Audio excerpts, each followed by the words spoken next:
భక్తులందరికీ కూడా ఈరోజు సాయంకాల సమయంలో మీ అందరికీ వందలు తెలియజేస్తున్నాను. 2 రోజుల నుంచి చాలా సంతోషంగా మీరందరి మందిరంలో కూర్చొని ఎంతో సంతోషంగా చూస్తున్నారు, వింటున్నారంటే అది దేవుని కృప, మీది కాదు. దేవుడు సంతోషంగా పిల్లలైతేనేమి, పెద్దోళ్ళు అయితేనేమి, యవనశలేమి, వృద్ధాపులైతే కూడా అందరూ కూడా కలుసుకొని ఎంతో సంతోషంగా ఈ కార్యం 2 రోజులు జరిపిస్తారంటే అది దేవుని కృప. దేవుని కృప వల్ల మనం కూడా ఇక్కడ నిలబడి చెప్పేదానికి కూడా మాకు దేవుడు ఇచ్చాడు. ఈరోజు ఆ విషయంలో మేము కూడా మాట్లాడాలని కూడా 2 మాటలు మాట్లాడి మనం చేస్తున్నాను. ఇప్పుడు కూడా కాలిని సంఘస్థులు అయితేనేమి, సంఘ బిడ్డలందరూ కూడా మరి ఒకసారి ధన్యవాదాలు తెలియజేసుకుంటూ మరి చిన్న అవకాశము చెప్పాలని కూడా ఆశపడుతున్నాను. అందరూ శ్రద్ధగా వింటారమ్మా. నాకు ఏదో జ్ఞానం ఇచ్చిన దేవుడు జ్ఞానం గురించి కొన్ని మాటలు మాట్లాడాలని నాలో ఒక మాట దేవుడు నాలో మాట్లాడినాడు. జ్ఞానం అంటే మాకు కొంచెము మైక్ తీసుకొని కొంచెము వివరిస్తావా? ఇచ్చామా స్నేహ గారు చెప్తే నేను బైబిల్ ఏం చెప్పను, మీరు చెప్తే దాన్ని వివరించండి. యాకోబు పత్రిక 1వ అధ్యాయం 5వ వచనం. యాకోబు పత్రిక 1వ వచనము 1వ అధ్యాయం 5వ వచనం.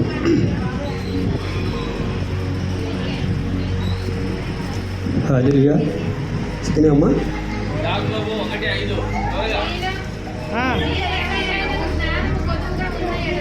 హల్లెలూయా. మీకు లేదు కదా, సరే చెప్పమ్మా.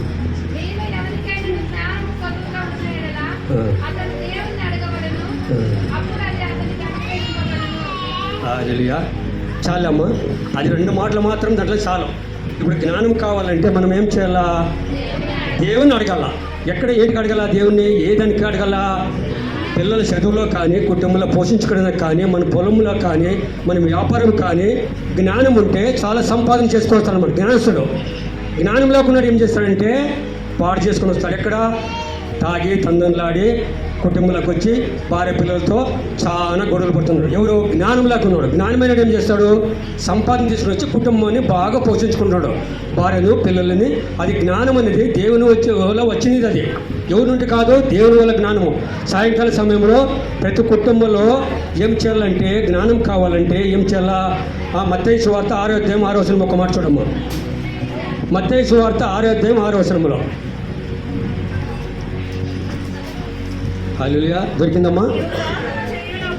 నువ్వు ప్రార్థన చేయనప్పుడు నీ గదిలోనికి వెళ్ళి తలుపు వేసుకొని రహస్యమందున నీ తండ్రిని ప్రార్థన చేయడు, అడుగుడని చెప్పారు. ఎవరు అడగల్లా?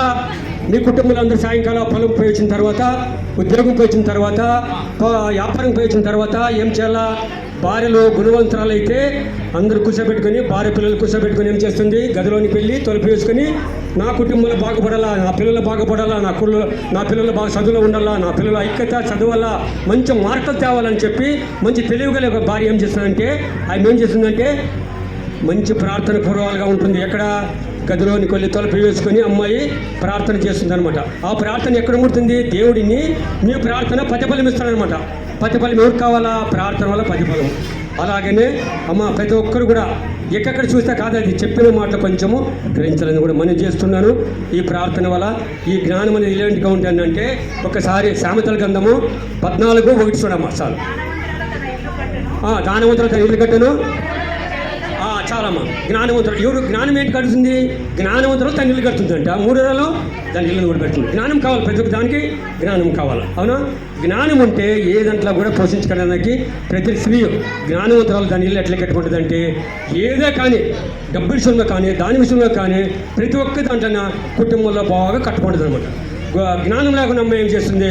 కుటుంబాన్ని చాలా బజారు పాలు తీసుకుపోతుంది. అలాంటి జ్ఞానవంతురాలు కావాలని కానీ ప్రతి సంఘంలో, ప్రతి కుటుంబంలో ప్రతి ఒక్కరు కూడా జ్ఞానవంతురాలు ఉండాలని కూడా మనం చేస్తూ చిన్న ఒక్కొక్క మాట. అదే సామెతల గ్రంథం 10వ అధ్యాయం 1వ వచనం. నేను బైబిల్ గురించి చెప్పట్లేదు, చెప్తున్నాను. నేను సంఘ పెద్ద మాత్రమే ఉన్నాను, సంఘ పెద్దగా ఉన్నాను. ఎప్పుడు వాక్యం వివరించడం కాదు, 2 మాటలు మాట్లాడుతున్నాను. జ్ఞానం గల కుమారుడు ఏమ్మా?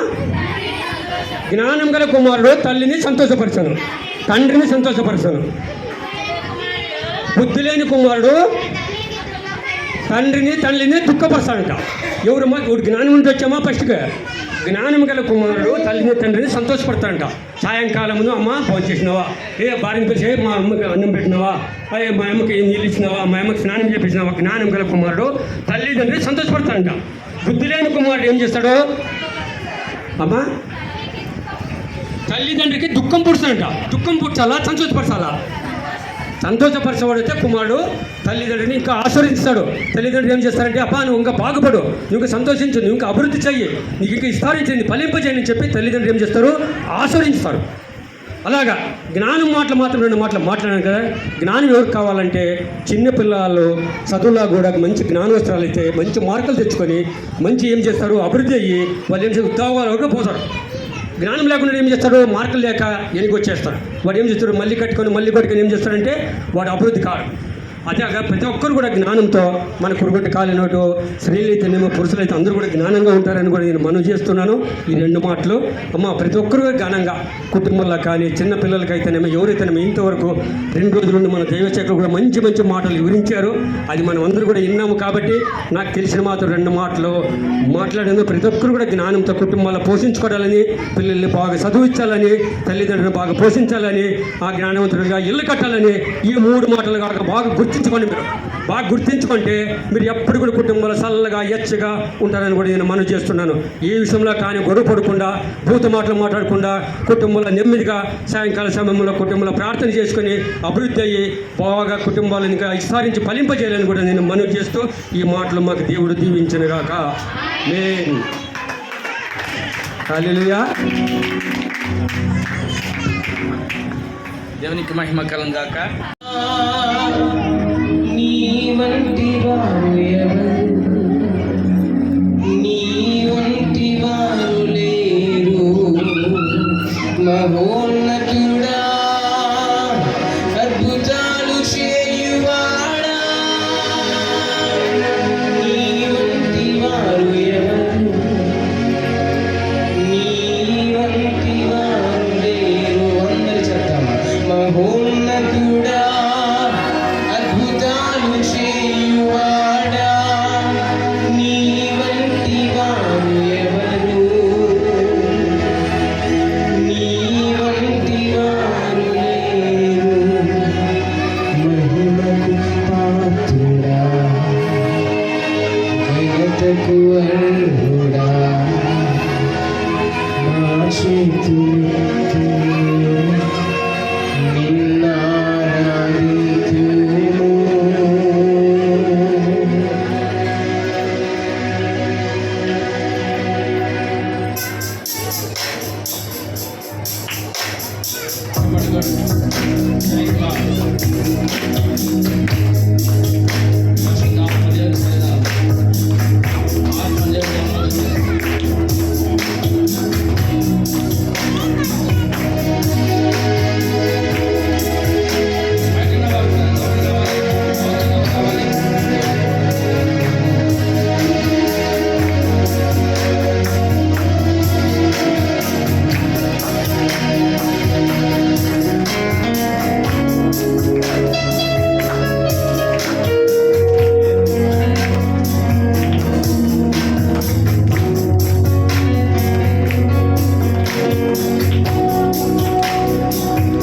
మహిమకు పాత్రుడా, ఘనతకు అర్హుడా, మా చేతులెత్తి మేము నిన్నారాధింతుము. మహిమకు పాత్రుడా, ఘనతకు అర్హుడా, మా చేతులెత్తి మేము మహోన్నతుడా అద్భుతాలు చేయువాడా, నీ వంటి వారు ఎవరు,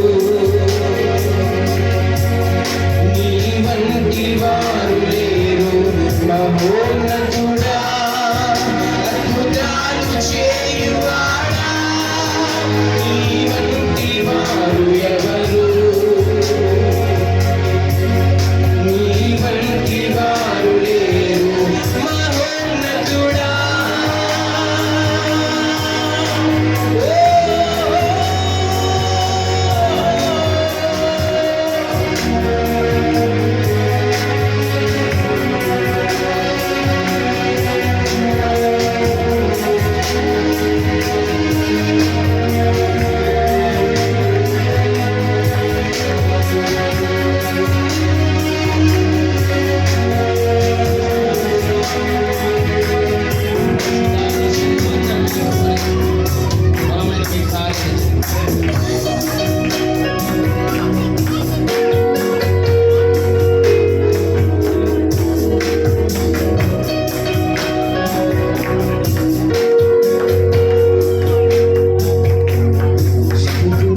పాత్రుడా స్తుతి చెల్లించెదం నీ నామమెంతో గొప్పది మేమారాధింతు స్తుతులకు పాత్రుడా స్తుతి చెల్లించెదం నీ నామమెంతో గొప్పది మేమారాధించెదము మహోన్నతుడా అద్భుతాలు చేయువాడా నీ వంటి వారు ఎవరు నీ వంటి వారు లేరు మహోన్నతుడా అద్భుతాలు చేయువాడా నీ వంటి వారు ఎవరు నీ వంటి వారు లేరు మహోన్నతుడా అద్భుతాలు చేయువాడా నీ వంటి వారు ఎవరు నీ వంటి వారు లేరు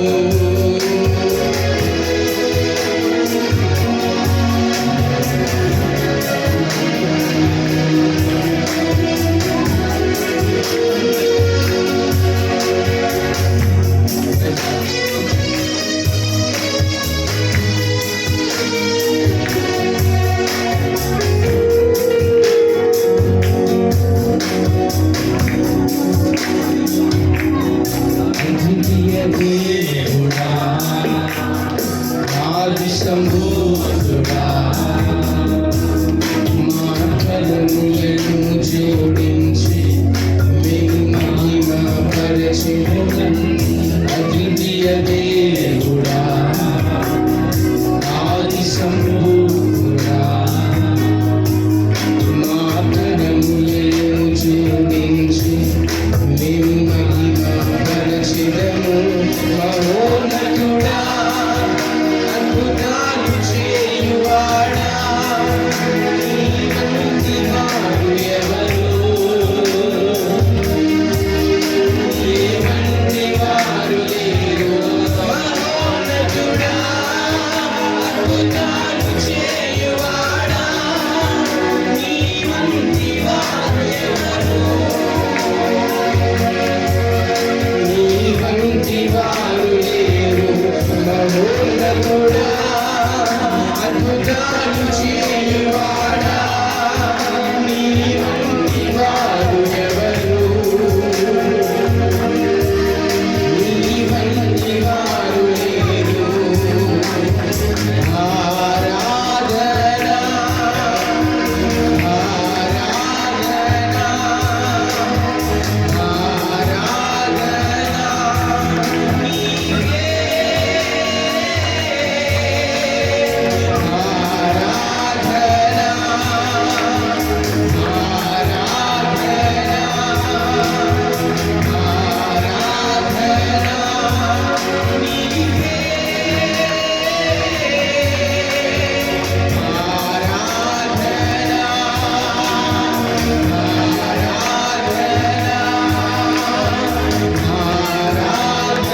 అంటూ లేక చనిపోతాము అన్న స్థితిలో, ఇంకా నరకమే శరణం అన్న స్థితిలో మనల్ని రక్షించాడు. ఏమి ఇవ్వగలం ఆయన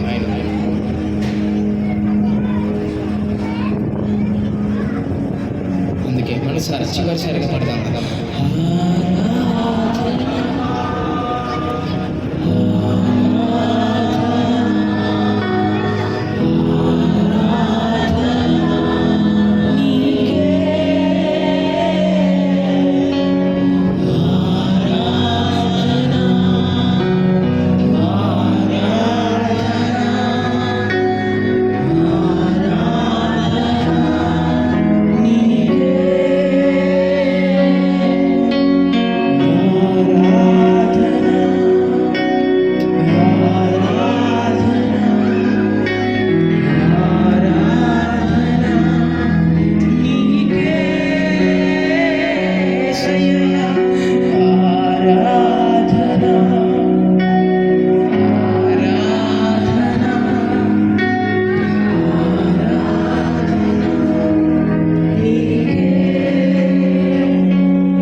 దయగల దేవ పరిశుద్ధానికి వందనాలు తెలియజేస్తున్నాం తండ్రి. ఈ రాత్రికాల సమయంలో ప్రభా, ఈ విధంగా మేమందరం కూడుకుని నామం ఆరాధించటకు, ఈ నామాన్ని మహింపరచటకు ప్రభా అందరికి ఇచ్చిన కృపను బట్టి నీకు వందనాలు ప్రభా. ఈ సమయాన్ని బట్టి, ఈ స్వేచ్ఛను బట్టి, ఈ స్వాతంత్రాన్ని బట్టి నీకు వందనాలు తెలియజేస్తున్నాం ప్రభా. ఎందరికో లేని ధన్యత భాగ్యాన్ని మీరు మాకు ప్రసాదించారు ప్రభా. అల్పులమైన మా ఏళ్ల ప్రభా ప్రతిదినము మీరు కృప చూపిస్తున్నందుకు నీకు వందనాలు తెలియజేస్తున్నాం తండ్రి. ఈ సమయంలో ప్రభా మీరు మాతో మాట్లాడండి, బలపరచండి ప్రభా, స్థిరపరచండి ప్రభా. ఈ వాక్యాన్ని మా హృదయంలో హత్తుకునటం సహాయం చేయమని, ఏ విషయాల్లో మేము సరి చేసుకోవాలో, బాగు చేసుకోవాలో, శుద్ధి చేసుకోవాలో మాకు తెలియజేయమని ఈ ఆరాధన అంతటినీ కూడా ప్రభా మీ పాదాల దగ్గర మేము సమర్పిస్తున్నాం ప్రభు తండ్రి. ఆమేన్. యేసుక్రీస్తు నామములో మీ అందరికీ శుభములు తెలియజేస్తున్నాను. సో మల్లేష్ అన్న గురించి, తాను ఒక విద్యార్థుల మధ్య పరిచర్యలో గ్రాడ్యుయేట్గా స్టూడెంట్గా ఉన్నటువంటి వ్యక్తి. ఆ వ్యక్తి దేవుని చిత్తానుసారంగా దేవుని పిలుపుని అందుకొని ఒక చక్కటి చర్చిని తాను కట్టడంలో సక్సెస్ అయినాడు. అందును బట్టి దేవునికి మనస్ఫూర్తిగా స్తుతులు తెలియజేస్తున్నాను. తాను దేవుని చిత్తాన్ని గుర్తిరిగి ఒక సంఘాన్ని కట్టి సంఘాన్ని నడిపిస్తూ ఇప్పటికీ 8 సంవత్సరాలు పూర్తి అయిపోయి 9వ సంవత్సరంలో అడుగు పెట్టడం, తర్వాత ఇన్ని సంవత్సరాలైనా కూడా దేవునికి కృతజ్ఞత కలిగి ఈ యొక్క కృతజ్ఞత కూడికను కండక్ట్ చేసుకోవడం అనేటువంటి చాలా సంతోషం. సో అందుని బట్టి మనస్ఫూర్తిగా మొదట దేవుణ్ణి స్తుతిస్తున్నాను, రెండవది అన్న కుటుంబాన్ని అభినందిస్తున్నాను. తర్వాత మా యొక్క విద్యార్థుల మధ్య పరిచర్య తరఫున ప్రత్యేకంగా అన్న కుటుంబాన్ని అభినందిస్తున్నాను.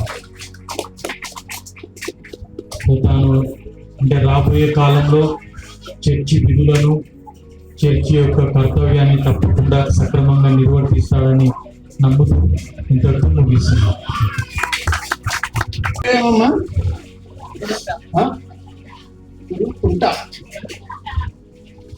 గుంట మీ అందరినీ కూడా దేవుడు ఆ పాపపు గుంటలో నుంచి ఎక్కడికి తీసుకొచ్చాడు? యేసుక్రీస్తు ఆరాధన మందిరానికి తీసుకొని వచ్చాడు. హల్లెలూయా. సో దేవుడు సంఘాన్ని ప్రారంభించి 9 సంవత్సరాలు అయిపోయింది అమ్మా. 9 సంవత్సరాలు అయింది. మొట్టమొదట్లో చాలా తక్కువ మంది వచ్చేవారు. దేవుడు ఏం చేశాడంటే సంఘాన్ని విస్తరింపజేశాడు. అవునా కదా? ఈ కురుకుంట చుట్టుపక్కల గ్రామాలన్నీ కూడా దేవుణ్ణి తెలుసుకోవటానికి ఈ మందిరము ఉపయోగపడింది. అవునా కదా? సో మీ అందరూ కూడా దేవుడు ఏర్పాటు చేసుకునే యొక్క సంఘము కాబట్టి ఇంకా అనేక మంది దేవుని తెలియని ప్రజలు ఉన్నారు. ఉన్నారా లేదా? మన గ్రామంలో ఉన్నారు, చుట్టుపక్కల గ్రామాల్లో ఉన్నారు. వారందరినీ దేవుని దగ్గరకు నడిపించే బాధ్యత ఎవరిది? పాస్టర్ గారిది, పాస్టర్ అమ్మది. అవునా? ఎవరిదైనా? మనది. సో చాలా మంది ప్రజలు దేవుని తెలియక నశించిపోతా ఉన్నారు. తాగుడు మత్తు, తాగుడులో, జూదములో, వ్యభిచారములో, సిగరెట్లు తాగడము, సినిమాలు చూడడము, అంతా పాపానికి పరిగెత్తా ఉన్నారు. అయితే అటువంటి వ్యక్తిని, అటువంటి స్త్రీలను, పురుషులను దేవుని దగ్గరకు నడిపించే బాధ్యత సంఘంలో నీది, నాది. అవునా కాదా? సో వారి కోసం ప్రార్థన చేయాలి, వారందరినీ కూడా దేవుని దగ్గరకు నడిపించాలి. అది సంఘం యొక్క అభివృద్ధి, సంఘం యొక్క క్షేమం. తర్వాత సంఘంలో మనం వచ్చిన తర్వాత కూడా దేవుడు ఈ 9 సంవత్సరాలు కూడా ఆత్మీయంగా నిన్ను నన్ను బలపరిచాడు. వాక్యం అంటే తెలియదు, వాక్యం ఎలా చదువుకోవాలో తెలియదు, ఎలా ప్రార్థన చేసుకోవాలో తెలియదు. అయితే దేవుడు ఇవన్నీ నేర్పించాడా? సో వాక్యం చదువుకోవడం వస్తుంది, అర్థం చేసుకోవడం వస్తుంది, దాన్ని అన్వయించుకోవడం కూడా వస్తుంది. కాబట్టి మనం ఆత్మీయంగా ఎదగటానికి కూడా యేసుక్రీస్తు ఆరాధన మందిరము మనకు ఎంతగానో ఆత్మీయంగా దోహదపడింది అని చెప్పాలి. సో సంఘంలో సంఘ కాపరి, వారి కుటుంబం ఎంత ప్రయాసపడుతున్నారు సంఘం యొక్క క్షేమం కోసం, విస్తరణ కోసం. మీరందరూ కూడా సంఘంలోకి అనేక మంది చుట్టుపక్కల ఉండే ప్రజలందరూ కూడా చేరి దేవుణ్ణి తెలుసుకోవాలి, నిజ దేవుణ్ణి తెలుసుకొని ఆరాధించాలి, నిజ దేవుణ్ణి వారి హృదయాల్లో వాళ్ళు ఎరగాలి అని మనమందరం కూడా ప్రార్థన చేయాలి. దేవుడి యొక్క మందిరాన్ని, ఈ సంఘాన్ని ఇంకా విస్తరించి ఆయన మహిమాత్మే వాడుకోవాలని మా యొక్క ప్రార్థన.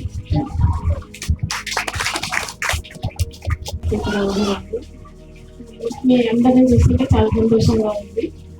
9 సంవత్సరాల కిందట పోస్ట్ యానివర్సరీలో స్టార్ట్ అయినప్పుడు చిన్న మండలం చర్చ్ ఇక్కడ మేము ఫస్ట్ వచ్చినప్పుడు స్టార్ట్ అయ్యింది. ఇప్పుడు చూస్తుంటే నేను దేవుని స్థుతించాలి హృదయపూర్వకంగా. దేవుడు ఆయన సన్నిధిలో మొరపెట్టినప్పుడు మల్లేష్ కుటుంబానికి దేవుడిసిన దర్శనాన్ని కొరుకుంట ప్రాంతంలో సువార్తను ప్రకటించాలి, ఇక్కడ ఒక మందిరాన్ని కట్టాలి, ఇక్కడ సువార్త ప్రకటించాలి అనేసి దేవుడు వాళ్ళకి ఇచ్చిన ఆ యొక్క తలంపులు దేవుని సన్నిధిలో పెట్టినప్పుడు వాళ్ళు కష్టపడ్డప్పుడు నిజంగా ఇద్దరు కూడా కుటుంబాన్ని ఎంతో కష్టపడతారు ప్రభు కొరకు, పరిచర్య కొరకు. వాళ్ళు ఏ పరిచర్లు అయితే ఎదిగారో బిఎస్ఐ మినిస్ట్రీలో కూడా హౌస్ టు హౌస్ తిరుగుతూ స్టూడెంట్స్ ఎంకరేజ్ చేసి లోపల ఇల్లు దీన్ని బట్టి నేను దేవుని స్థుతిస్తున్నాను. అలాగే మీరు కూడా అందరూ మీకు మదర్స్ డేకి వచ్చినప్పుడు మిమ్మల్ని అందరిని చూసినప్పుడు మీరు ఆత్మీయంగా ఎదుగుతూ చక్కగా ఇంకా ఆలయ అభివృద్ధికి చర్చిని ఇంకా డెవలప్ చేస్తూ మీరు కూడా ఆత్మీయంగా ఎదుగుతూ ముందుకెళ్తున్న విధానం బట్టి నేను దేవుని స్థుతిస్తున్నాను. ఇంకా ఈ చర్చ అభివృద్ధి ఇంకా అనేక మంది ఎవరైతే ప్రభు తెలియదో వారిని మీ ద్వారా దేవుడు మీ పరిచర్లో పెంచుకోవాలని నేను కోరుకుంటున్నాను, ప్రార్థిస్తాను. ఇంకా రానున్న దినాల్లో ఈ మందిరం ద్వారా ఇంకా గొప్ప పరిచర్య జరగాలి అనేసి నేను ప్రార్థిస్తున్నాను. విశ్వాసం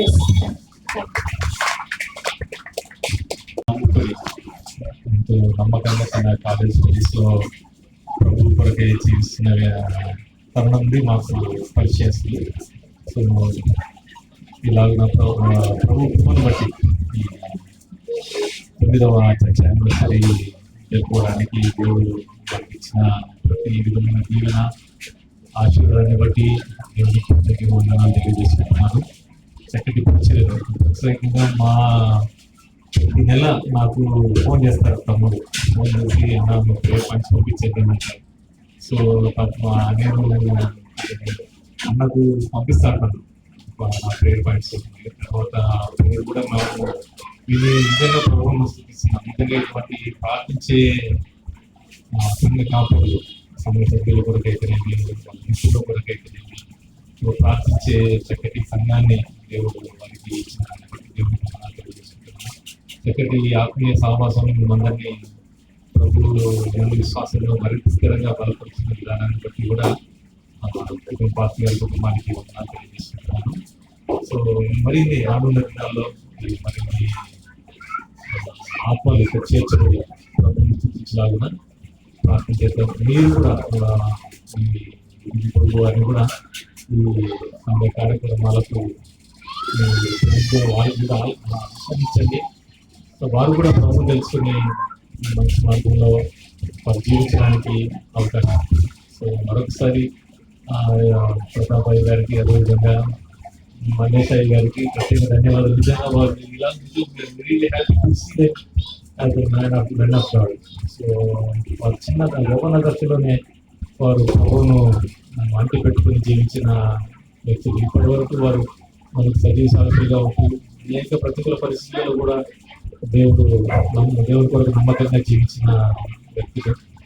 అదే సమయంలో వారిని ప్రేమించిన సంతానాన్ని కూడా ప్రభు సేవలో బహుబలంగా వాడుకుంటున్న విధానాన్ని బట్టి కూడా వారిని బట్టి కూడా ఇస్తున్నాను. సో ఇలాగున మన సంఘ యూనివర్సిటీలో కూడా మమ్మల్ని కూడా ఆహ్వానించి ప్రేమించి కొంచెం ప్రేమ కూడా తమ్ముడు ఆహ్వానించిన విధానాన్ని బట్టి తమ్ముడికి కుటుంబానికి మరి ప్రత్యేకంగా సంఘ దగ్గరికి అందరికీ చేసుకుంటూ మరింత ఈ సంఘ సహవాసంలో మీరు ఆత్మీయంగా బలపడాలని కోరుకుంటూ ప్రతి అవసరం సంఘ వ్యక్తిగత కుటుంబ ప్రతి అవసరాలన్నింటినీ ప్రభు మాత్రమే మీరు తీర్చి రానున్న దినాల్లో మహేకరంగా మనం వాడుకోవాలని కోరుకుంటూ ప్రార్థిస్తూ ఇచ్చిన అవకాశాన్ని బట్టి కైగారి ధన్యవాదాలు తెలియజేసుకుంటూ ఈ విషయాలనే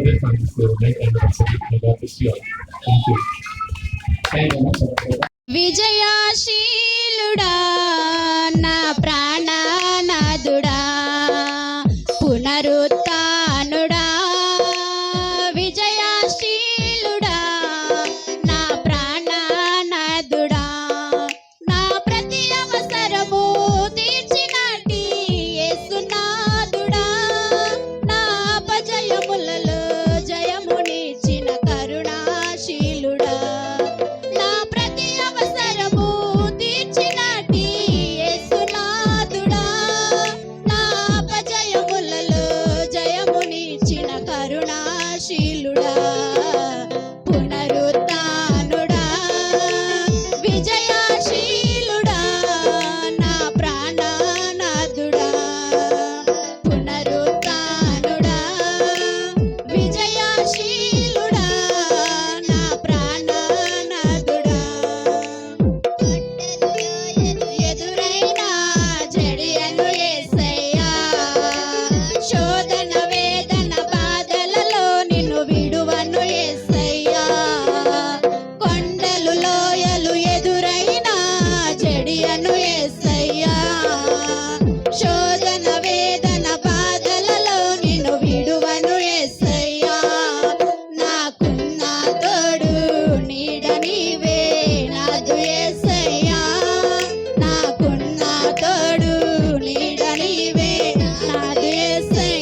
పరిశుద్ధాత్ముడా ఆ మహిమకు నన్ను పిలుచుకున్న పరిశుద్ధాత్ముడా నా ప్రాణం నీదయ్యా నా సర్వం నీకయ్యా నా ప్రాణం నీదయ్యా నా సర్వం నీకయ్యా పునరుత్థానుడా విజయశీలుడా నా ప్రాణనాథుడా పునరుత్థానుడా విజయశీలుడా నా ప్రాణనాథుడా నా ప్రతి అవసరము తీర్చినట్టి యేసునాథుడా నా అపజయములలో జయమునిచ్చిన కరుణాశీలుడా నా ప్రతి అవసరము తీర్చినట్టి యేసునాథుడా నా అపజయములలో జయమునిచ్చిన కరుణాశీలుడా పునరుత్థానుడా విజయశీలుడా నా ప్రాణనాథుడా పునరుత్థానుడా విజయశీలుడా నా ప్రాణనాథుడా హల్లెలూయా.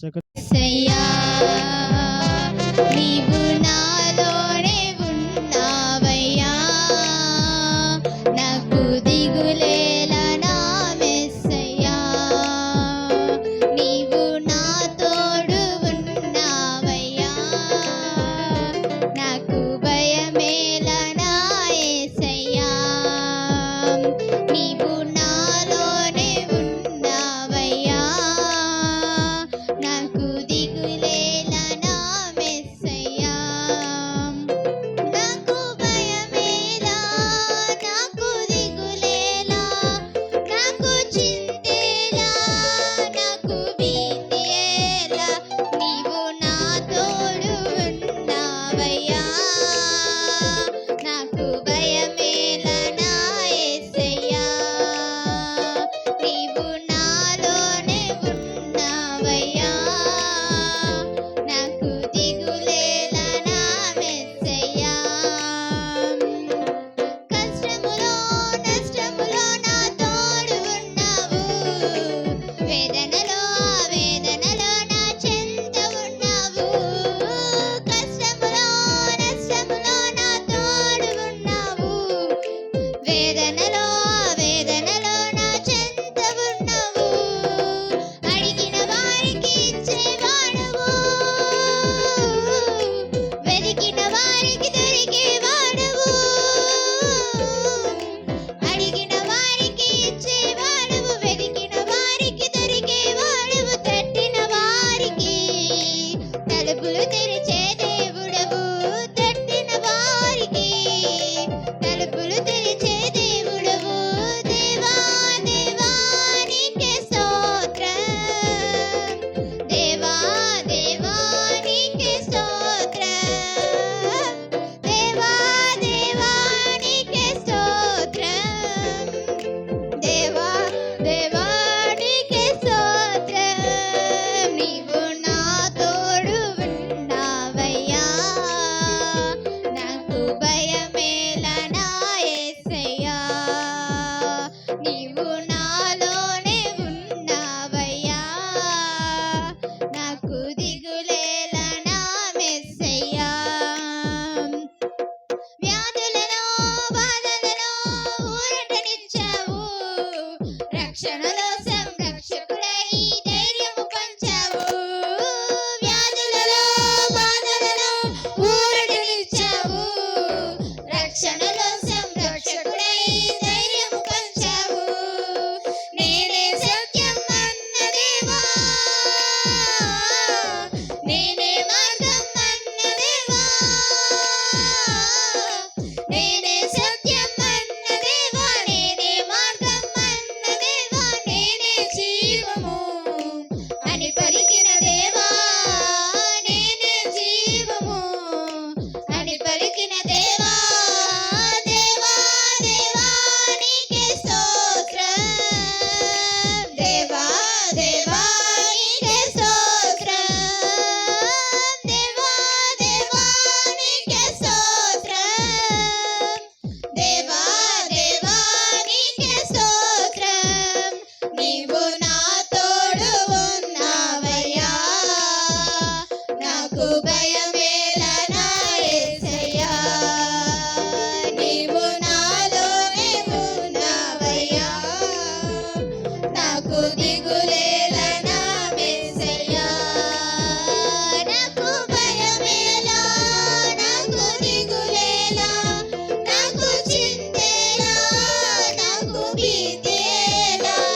యేసయ్యా